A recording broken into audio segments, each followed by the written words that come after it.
अब हम जान लेते हैं अभ्यास 7B का ये जो 1, 2, 3, 4 क्वेश्चन दिए हैं इसमें इन चारों क्वेश्चनों को एक एक करके अच्छे तरीके से जानते हैं। पहला क्वेश्चन है अपनी अभ्यास पुस्तिका में एक रेखा खींचिए और अंग्रेजी वर्णमाला के एक छोटे अक्षर का प्रयोग करके स्मॉल लेटर का प्रयोग करना है और उसका नाम लिखिए। तो 3 चीजें हैं यहाँ पे। एक तो होती है रेखा, रेखा ध्यान दीजिएगा। एक होता है रेखाखंड, एक होती है रेखा, एक रेखाखंड और एक होती है किरण। अब इसमें क्या अंतर है पहले वो समझेंगे। रेखा जो होती है उसे दोनों ओर बढ़ा सकते हैं, जैसे ए और बी बिंदु से होकर जा रही है तो ये क्या है, एक रेखा है, दोनों ओर बढ़ सकती है। ये रेखाखंड जो है वो फिक्स होता है, कटा हुआ भाग होता है उसका, जैसे ए बी। तो ए और बी से इसे काट दिया, बीच में से ले लिया, इसे बढ़ाया नहीं जा सकता इधर उधर, इसमें ये बढ़ सकता है इधर उधर। ये रेखाखंड हो गया, ये रेखा हो गया। अब किरण क्या होगा, किरण होगा कि उसका एक तो अंत बिंदु होता है और उसे दूसरी ओर अपरिमित रूप से बढ़ाया जा सकता है, तो उसे हम कहते हैं किरण। अब पहला क्वेश्चन है, ये कह रहा है कि एक रेखा खींचिए। तो रेखा आप कैसे खींचेंगे, जिससे दोनों ओर बढ़ा सकते हैं और इसका अंग्रेजी वर्णमाला के छोटे अक्षर का यानी स्मॉल लेटर का प्रयोग करना है। मान लीजिए इसका नाम दे दिया एल, ये रेखा है एल। ये हो गया इसका आंसर क्वेश्चन नंबर 1 का। रेखा, रेखाखंड और किरण आपकी समझ में आ गए हैं तो आप इन चारों क्वेश्चनों को अपने आप ही कर सकते हैं। देखिए एक एक करके कैसे करेंगे।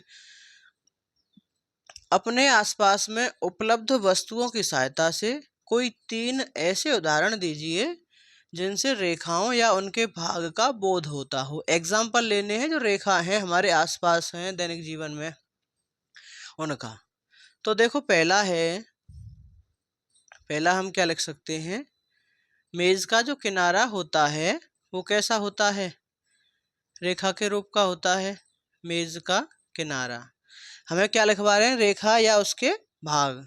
तो हम दूसरा लिख देंगे तना हुआ, तना हुआ धागा। धागे को खींच करके बांध दिया जाए 2 पॉइंट पर तो वो क्या होगा, वो भी एक रेखा को प्रदर्शित करेगा।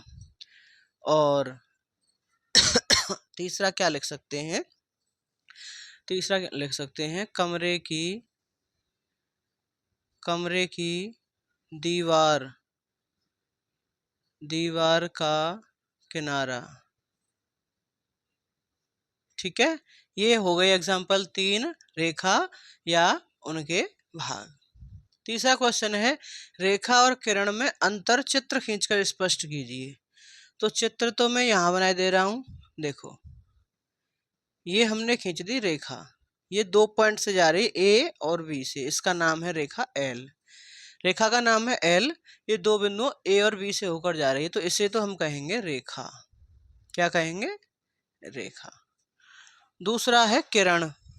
किरण हम ऐसे बना सकते हैं, इसका एक पॉइंट तो होता है फिक्स और दूसरा पॉइंट इसका नहीं होता है फिक्स।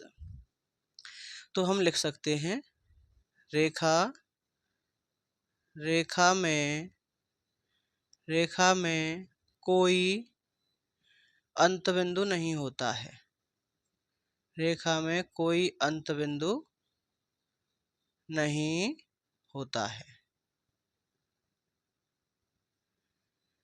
जबकि, जबकि किरण में, किरण में एक अंत बिंदु होता है, एक अंत बिंदु होता है। कितने होते हैं अंत बिंदु किरण में, एक होता है, क्योंकि यहाँ पे एक अंत बिंदु दूसरी ओर हम इसे अपरिमित रूप से कहीं तक भी एक्सटेंड कर सकते हैं, बढ़ा सकते हैं। दूसरा हम लिख सकते हैं रेखा को, रेखा को दोनों ओर, रेखा को दोनों ओर, दोनों ओर बढ़ा सकते हैं ना, इसे इधर भी बढ़ा सकते हैं इधर भी बढ़ा सकते हैं। रेखा को दोनों ओर, जबकि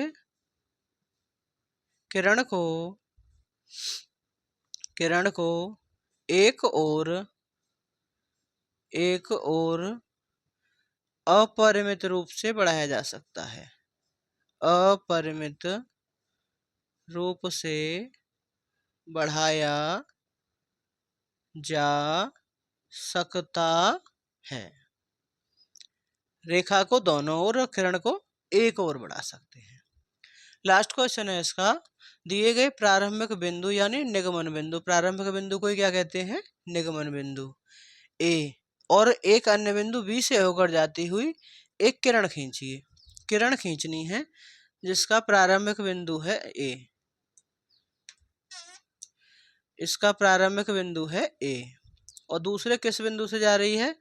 बी बिंदु से होकर जा रही है। तो ये किरण खिंच गई जिसका प्रारंभिक बिंदु तो हो गया ए और बी बिंदु से होकर जा रही है। इसे हम अपरिमित रूप से आगे बढ़ा सकते हैं। उम्मीद करता हूँ ये एक्सरसाइज आपकी समझ में अच्छे से आ गई होगी।